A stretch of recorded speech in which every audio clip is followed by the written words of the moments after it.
Just as Shah Diddy Homs settled his first case, he was slammed with another one. Joyful Dickerson, in addition to being allegedly drugged by the artist in 1991, Neal claims that she was the victim of revenge. However, a spokesman for Calm maintains the accusations are unfounded and are only an attempt to make money. Well, last week, Calm and Cassie Ventura's ex-girlfriend reached a settlement in court. Rap fallout is still ongoing. Mogul, as additional businesses announce that they have severed their relations with the brash CEO, Shah Diddy Combs. America's Best Contacts and Eyeglasses announced earlier today that they had halted all sales of his Shah Jahan frames, received a note last week, instructing them to take down all of the frames and put new ones on the store's display shelves.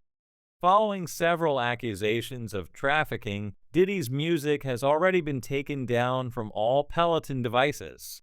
He was also compelled to resign from his position as CEO of Revolt TV. You may remember him as Diddy, previously Puff Daddy. After months of inquiry and a high-profile house raid, big-time rapper, big-time producer, big-time superstar, and now the feds at his houses in both locations, it seems like Diddy's time has finally come in a twist that has everyone talking. Following the release of Diddy's arrest video on CNN, the internet is going crazy. A former New York detective claims that the case against superstar rapper P. Diddy could be as bad as Epstein. Diddy's downfall seemed inevitable after Cassie dropped that shocking lawsuit, and CNN released a video of him actually with his friend Cassie. It's all coming full circle months after the suit camera footage is surfaced, and Diddy has nowhere to hide. This case definitely borders on the Jeffrey Epstein case because it has all the elements: drug trafficking, gun trafficking, high-profile celebrities, and possibly even politicians or influential people who may be on the tapes. These cases have all the makings of similarities to D's cases. Since this case involves a leader of a specific group, as we did, and subordinates, I believe that they are viewing it more like a RICO case because it contains all the elements of racketeering, influence, corrupt organization.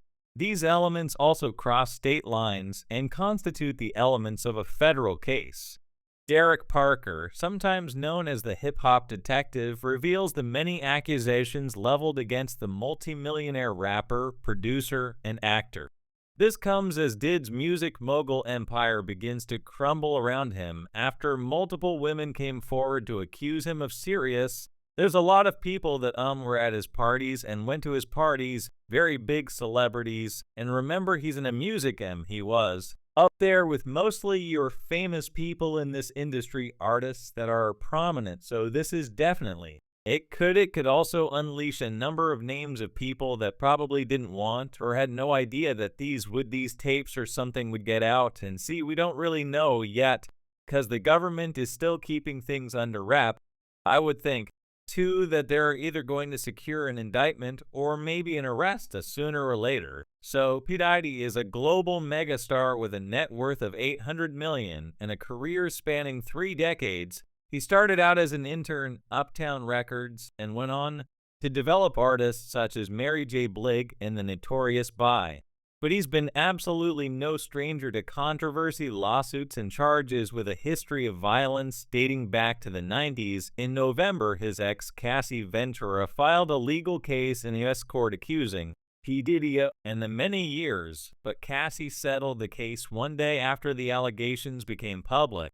But their troubled relationship was thrown into the spotlight again earlier this month when horrifying footage showing Cassie being kicked and beaten in a hotel in 2006, which forced the rapper into a grinning apology. It's so difficult to reflect on the darkest times in your life. Sometimes you got to do that up. I mean, I hit rock bottom, but I make no excuses. My behavior on that video is inexcusable.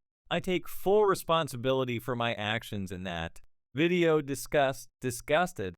I was disgusted then when I did it. I'm disgusted now. I went and I sought out professional help, had to go into therapy, go on rehab, had to ask God for his mercy and grace. I'm so sorry, but I'm committed to be a better man each and every day. I'm not asking for forgiveness. I'm truly sorry. This new development of the videotape where Diddy was beating Cassie in the hotel that was leaked from 2016 that just sped up the government's case, or now accelerates it, where they are probably under the gun to do something soon. The tape could have got released years ago, but it wasn't. Supposedly he paid $50,000 for the hotel to give him the tape and not to release it now. The statute of limitations ran out with 2016 because they can't charge him with the Cassie, whoever released the tape, put it out there, to do more damage control, and it's effectively working. His behavior was totally unacceptable what he did.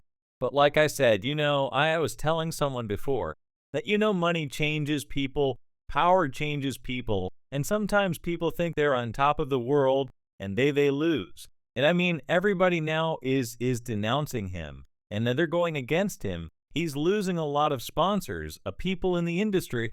Allegations of drug trafficking. Homeland Security raided 2 of Daddy's mansions in Los Angeles and Miami in March. They had information from a reliable source suggesting that Diddy's home likely contained guns and drugs. They obtained a search warrant and entered the home to look for videotapes, but I believe they may have found some drugs as well as a firearm.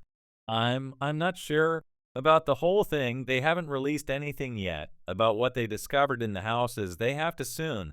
But I'm assuming that it'll be very soon when they release the information for a man who has undergone numerous inventions in his life, as all of his various names suggest this is a shocking new chapter in his checked career. Oh man, yeah, that's crazy, man. But have you been hearing any news about him getting indicted? Or no one of my friends who was actually in the studio with him said that a Homeland Security brought him in, and this dude is he's a fraternity brother of mine, but he's also a producer, an engineer, and he was in the studio the night one of the girls made a complaint, the night something happened to one of the girls, and he told the lawyer everything that the girl told him, which was crazy, and Homeland Security brought him in, so he told them they wouldn't let him know what they were doing. But it seemed like that something might happen before Labor Day. Wow, before Labor Day. Yeah, they working hard on this, bro. They working hard. You got to realize they working with a lot of stuff. They working with the taxes. They got lawyers for the taxes. They got lawyers for the complaints, for the, what do you call that, saw? Complaints. They got lawyers for, what else? The drugs, the gun trafficking they got. They got different lawyers working on all those things, bro, and they got witnesses. If you don't mind me asking, what was the girl saying to the lawyers? Oh, the girl has said that same happened to little Chris. He gave him a bottle of champagne or wine or whatever like that, and once she drank it, she became a certain way and found herself giving him a fellatio in the studio in front of people. The dude said he walked out 'cause he was appalled. He had just had a daughter, so he walked out. So he was out. That's what he told me. So I'm like, damn team. He said, yeah. So the same thing that she told her lawyer, he told the lawyer and Homeland Security, and he was actually their graduate, a college graduate. You understand, working. Good dude, perfect witness. He told the engineer, told Homeland Security and her lawyer the same exact thing she told them. He said he was appalled of what he saw and walked out. So they got witnesses.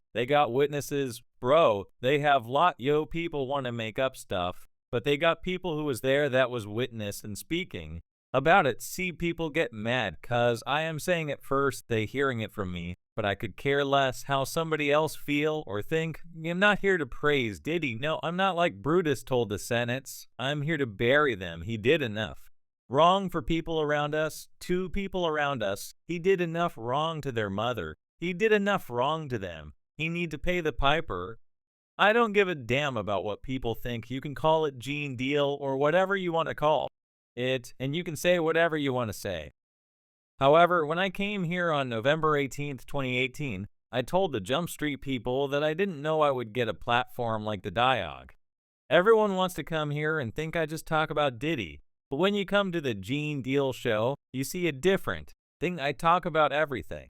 However, when I come to do an interview, I respond to questions, and my take on this